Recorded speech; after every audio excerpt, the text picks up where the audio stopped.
La Diana, análisis desde el sur con Samuel Saborido.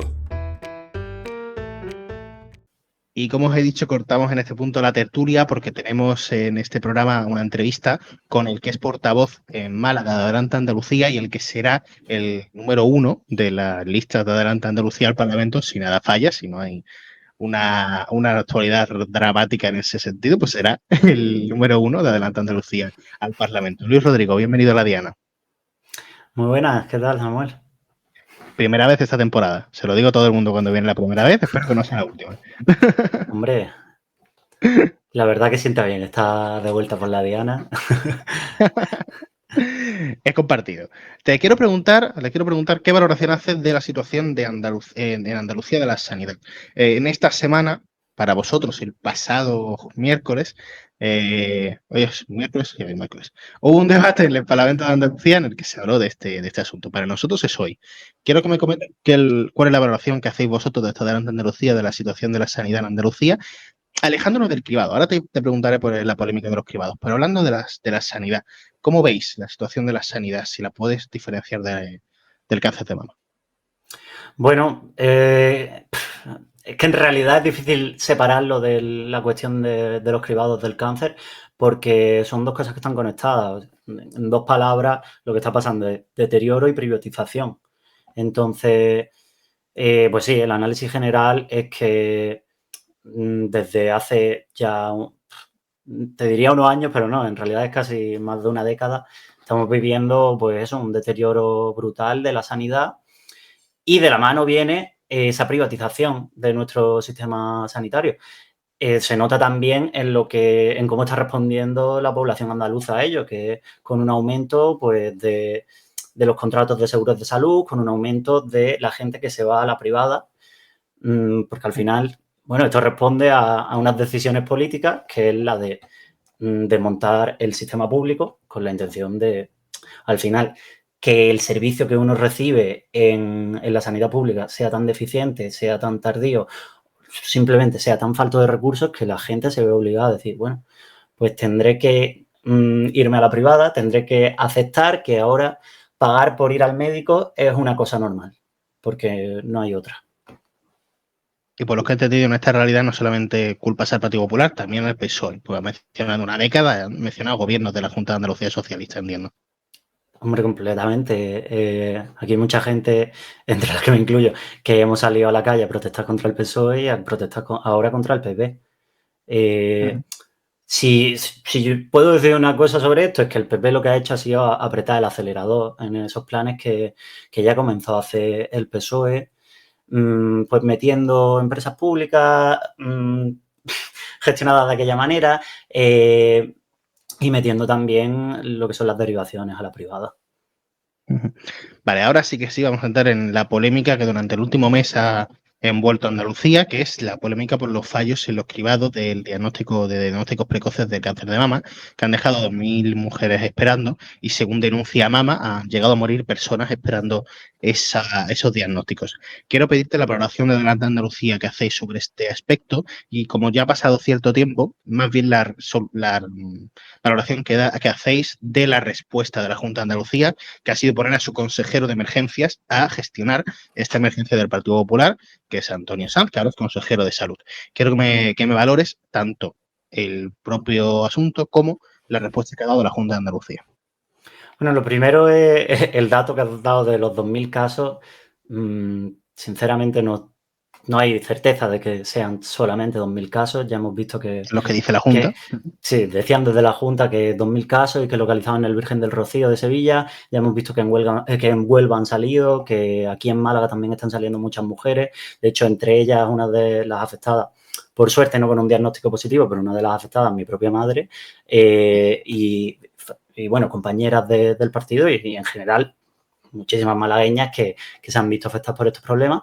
¿Y cuál ha sido la reacción de la Junta? Pues el análisis que hago yo es que les ha pillado de sorpresa y han intentado salvar los tiestos de cualquier manera, pero no ha sido de una manera muy elegante porque lo que te digo, veíamos que intentaron poner ese tapón a toda esta crisis diciendo que eran 2.000 casos. de repente empezaron a salir más casos, de repente resulta que no era simplemente mujeres que, bueno, es que solo hay, creo que decían un 2%, ¿no?, de prevalencia en los casos que son sospechosos.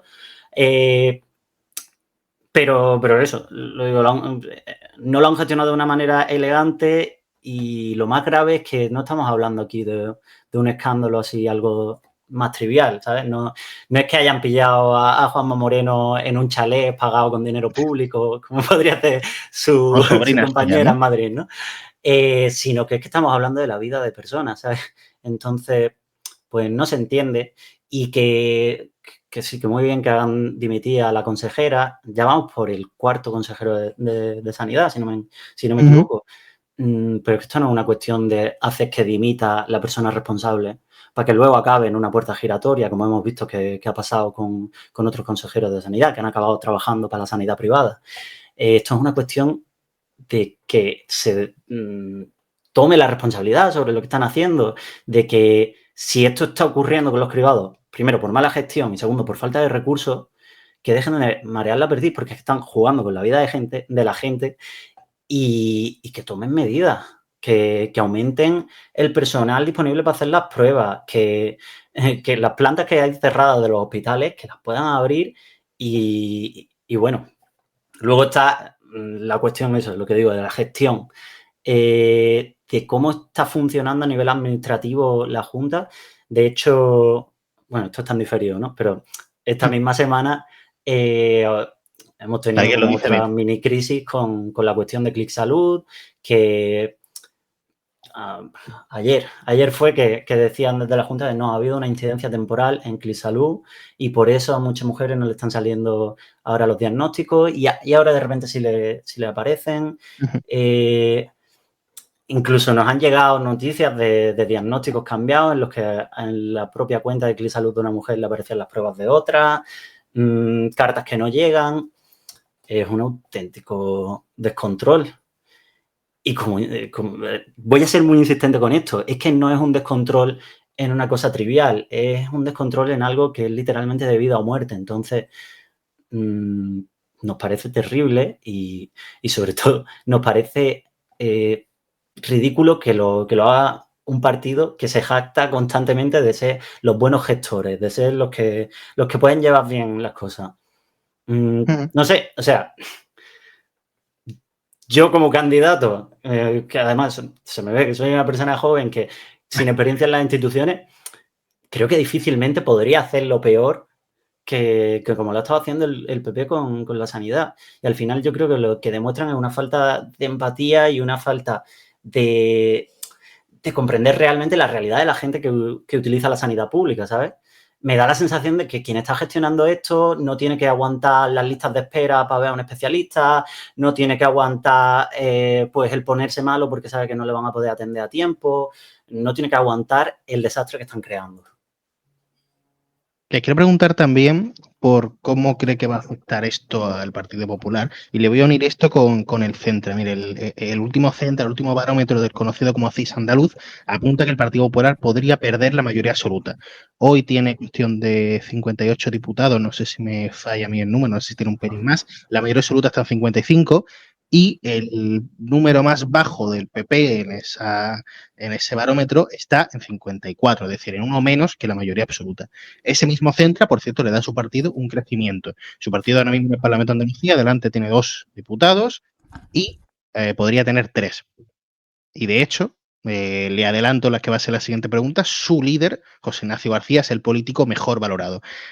Valoración del Centre a nivel de barómetro, a nivel de representación de partido, la fotografía que nos muestra de cara a las elecciones de menos de un año. ¿Cómo lo valora, señor Rodrigo? Bueno, lo primero es que en realidad, si bien valoramos positivamente que al final el PP rinda cuentas por los errores que lleva cometiendo años y que vaya al final pagando, ¿no?, por estos errores, sí que detectamos un peligro y es de que en la cuestión de que pierda la mayoría absoluta ahora trate de usar eso como arma arrojadiza contra las andaluzas, en el sentido de que traten de usar la excusa de es que nos vais a hacer gobernar con Vox. Entonces, pues bueno, por un lado está la parte positiva de que la gente se da cuenta al final de que realmente este gobierno pues no está haciendo las cosas bien. Por otro lado está la parte mala de que podríamos tener a la extrema derecha en el gobierno de la Junta y de que eso puede ser utilizado como un instrumento político, que es una cuestión que no nos gusta demasiado. Suficiente tenemos ya con la izquierda blanda utilizando a la extrema derecha como arma arrojadiza, como para que ahora también tengamos a la derecha que va de blanda. Les quería preguntar también, se lo adelantaba, por la valoración de candidatos. María Jesús Montero, que es la candidata del Partido Socialista a la presidencia de la Junta, es la política peor valorada, es la que más conocimiento del público tiene, pero es la política peor valorada en Andalucía. Moreno roza el aprobado, pero el que aprueba, es verdad que no aprueba con un 9, aprueba con un 5 y pico, pero el que aprueba y el que es el político más valorado es José Ignacio García, que es el líder de su partido en el Parlamento de Andalucía y va a ser el candidato a la presidencia. Quiero que valore esa parte del Centra, porque además lo que dice el Centra es que no es tan conocido José Ignacio García, que lo habrá dicho para los espectadores Carlos Rocha en la tertulia, que claro, si te evalúa el 15% de la ciudadanía, es más fácil que el 15% te apruebe. Lo que quiero preguntarles, ¿qué valoración hace de esa parte del Centra en la que habla de que José Ignacio García es el líder más valorado en Andalucía? A ver, lógicamente no soy alguien imparcial en esto, ¿no? Pero me parece lógico que tenga esa buena valoración por una serie de motivos. Primero porque se ve que es una persona honesta en lo que dice, valiente, que no tiene problemas en enfrentar a la extrema derecha en el Parlamento andaluz. Yo creo que también por una cuestión que quizás deberíamos de darle mucho más bombo desde adelante, que es la cuestión ética y lo que hay detrás de cada cargo institucional de este partido, que son una serie de cosas como la limitación de salario, el compromiso a dedicarse únicamente unos ciertos años a la política, 8 en concreto. El hecho de que al final José Ignacio, yo lo considero un gran político, pero no es un político profesional. Es una persona que va a hacer su servicio público y dentro de 4 años, un poquito más, volverá a su colegio y ya está. Y yo creo que la gente conecta con ello. Está la cuestión de la visibilidad y, desde luego, pues sí, si a menos gente te conoce, quizás es más fácil que te valoren más. Pero yo creo que también es una cuestión de cómo se da a conocer uno y al final, pues, no contamos con los medios, con el aparato mediático de los grandes partidos del bipartidismo.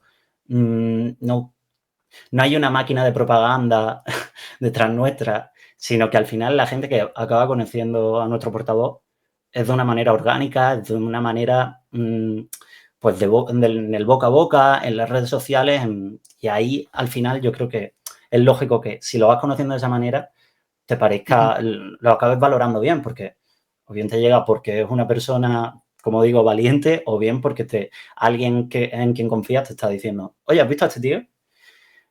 Si me estoy enrollando mucho, dímelo, ¿eh? No te preocupes. Además te iba a cortar porque te voy a hacer la última pregunta y es, bueno, la penúltima. Bueno, ¿Cómo no ves te la he dicho nada de la situación? Montero, pero sí puedes Mira, decir como algo te de voy a Rajoy. preguntar ahora por el PSOE, métemela ahora.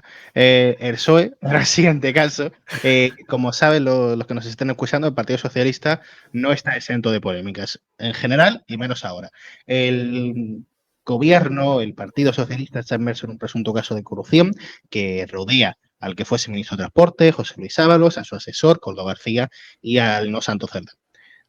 Ahora, además, según publicó El Español, entiendo que con fuentes judiciales, no me he leído la noticia, publicó que hay una serie de documentos que señalan una caja B en el Partido Socialista.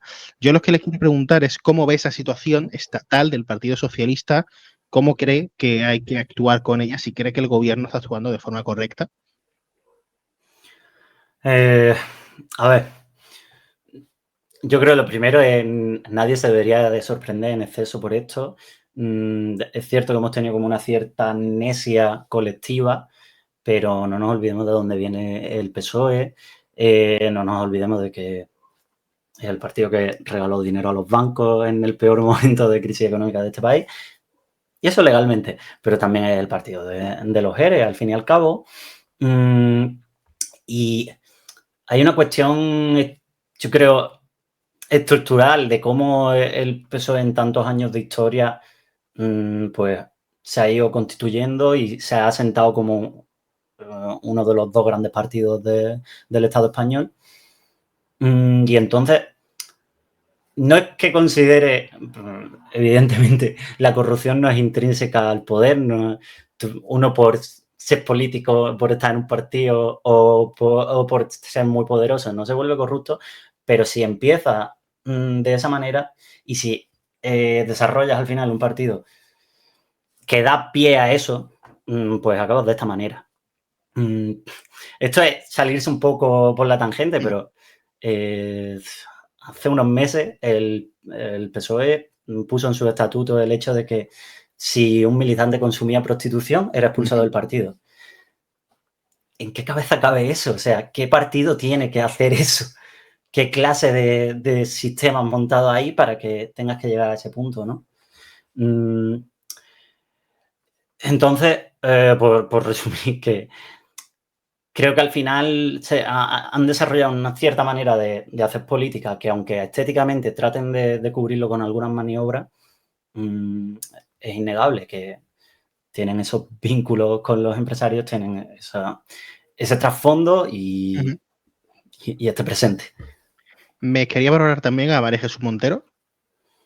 Sí, bueno, básicamente el porqué de esa valoración, al final, dos cosas solamente. Por un lado, no nos olvidemos de que fue consejera de Sanidad y al final es una de las responsables de que empezase la privatización de la sanidad en Andalucía.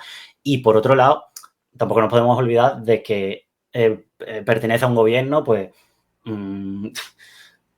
principalmente, me he quedado un poco en blanco, pero que le está vendiendo armas a Israel, que no está haciendo nada con la crisis de vivienda, o sea, le está comprando armas a Israel, perdón, no está haciendo nada con la crisis de vivienda, que no está favoreciendo realmente pues a su base de votantes, que la gente normal y corriente. Entonces, no me extraña que al final acabe cobrando por eso.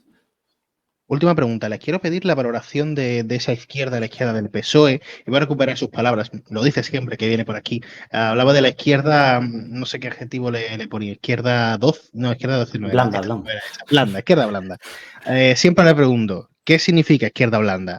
¿Hasta quién llega la izquierda blanda? Me suele decir que Sumar también entra. Y a veces tiene problemas con Podemos. Así que bueno, le voy a dejar eso para que me responda si quiere. Pero le quiero pedir qué valoración hace de la actitud, que tienen las izquierdas, Sumar, Podemos, pero no solo, Esquerra, Bildu, esas formaciones en las que ustedes sí que se miran en el espejo, o que quieren mirarse. ¿Cómo valora la actitud que están teniendo con respecto a este presunto caso de corrupción y en general al gobierno del Partido Socialista? Una respuesta breve, le voy a pedir si puede. Pues, a ver, sinceramente, no sigo demasiado la actualidad estatal. Me centro en mi país. pero sí que es cierto que he visto, sobre todo, quizás no tanto de Sumar, pero sí del resto de partidos de la izquierda, que están sabiendo jugar sus cartas adecuadamente, no ya desde un panorama político, sino desde un panorama ideológico de no se le puede pasar la mano a la corrupción, no se puede permitir que simplemente porque los otros van a ser peores dejemos que al final los que están gestionando el Estado se aprovechen de ese poder. Entonces, les reconozco la valentía de hacer eso, aunque pueda traerle consecuencias negativas en el Parlamento, y los animo a que sigan haciéndolo. La verdad que por ese lado tendrán nuestro apoyo. ¿Podemos es izquierda blanda? Pregunta complicada, ¿eh? No lo sé, yo creo que todavía... Esto ya es valoración personal, no valoración de adelante. En mi opinión, creo que tienen todavía camino por demostrar. Creo que están haciendo ciertas cosas que vuelven a demostrar un compromiso con los ideales que llevaron desde el principio, pero no sé, yo creo que tanto a mí como a mucha otra gente, pues no se le olvida que al final ellos han estado en ese gobierno, que ha tenido unas relaciones diplomáticas con Israel, que no ha sabido morder cuando hacía falta por la gente. Entonces, de momento los vamos a dejar en el quizás, ¿no? A ver qué me dice cuando venga aquí en campaña electoral. A ver si es capaz de alabar a Podemos como rival político. Luis Rodrigo, portavoz de Adelante Andalucía, en Málaga y candidato por la provincia a las siguientes andaluzas. Gracias por venir a la Diana. Muchas gracias. La Diana es un videopodcast autoproducido y presentado por Samuel Saborido. Puedes vernos y escucharnos en YouTube, Spotify e iVoox. Y ahora también leernos en ladianapodcast.com.